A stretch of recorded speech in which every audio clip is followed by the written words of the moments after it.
Industrie 4.0, 5.0. Apprenez déjà à coder du 1.0 sans crash, et on reparlera après. On entend parler partout d'Industrie 4.0, 5.0, Smart Factory, Digital Twin, Human-Centric Automation, et j'en passe.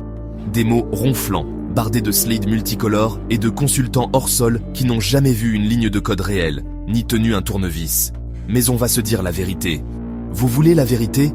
On ne sait même pas coder correctement une appli métier de base sans bugs, des CRM pétés, des dashboards incomplets, des bases SQL qui plantent quand il y a 100 utilisateurs, des microservices qui deviennent des micro-KO.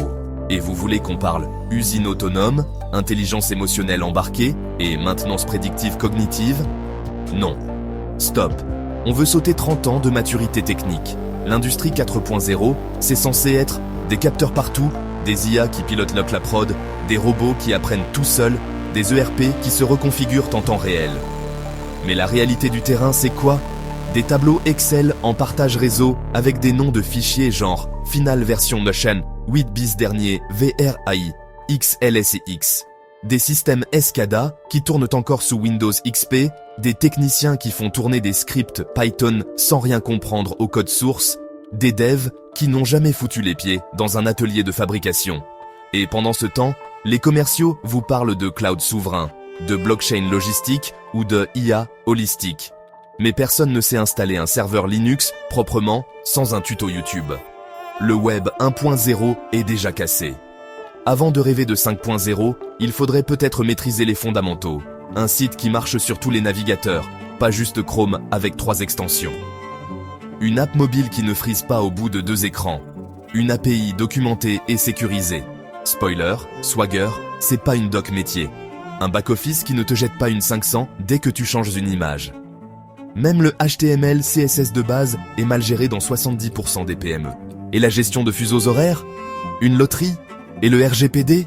Une ligne dans les CGU qu'aucun juriste n'a relu. Alors arrêtez de vouloir révolutionner l'usine si vous n'êtes même pas capable de livrer une appli de congé sans que le bouton « Envoyer » disparaisse au scroll. L'illusion technologique a son paroxysme. On a troqué les solutions fiables et éprouvées contre des buzzwords interchangeables. Car c'est plus bankable, low code, pour cacher l'incompétence technique. IoT, pour poser des capteurs sans lire les datas. Digital Twin, pour justifier un jumeau qui ne reflète rien. Edge AI, pour planquer un algorithme bourrin dans un Raspberry Pi. Le drame, c'est que derrière ces concepts, il n'y a pas de compétences réelles. Juste du mimétisme, des copier-coller de LinkedIn et du blabla qui fait lever des fonds à ceux qui savent vendre du vide. Le terrain, lui, ne rêve pas. Pendant que les décideurs fantasment sur l'usine du futur, les gars sur le terrain récupèrent les erreurs à la main, refont les plannings avec des post-it, bricolent des scripts shell à l'arrache pour faire tenir la prod. C'est ça, la vraie industrie. Pas celle des salons feutrés, pas celle des keynote bullshit, celle des mains sales, des vraies pannes, des vraies contraintes. Et ceux qui savent vraiment, ceux qui ont de l'expérience, ne sont jamais écoutés. Parce qu'ils parlent de concret, pas PowerPoint. Morale, arrêtez la course au buzzword. Reconnectez-vous à la réalité. Avant de penser Industrie 4.0, faites déjà une Industrie 2.0 propre. Et surtout, une informatique qui marche. Un code clair, testé, documenté.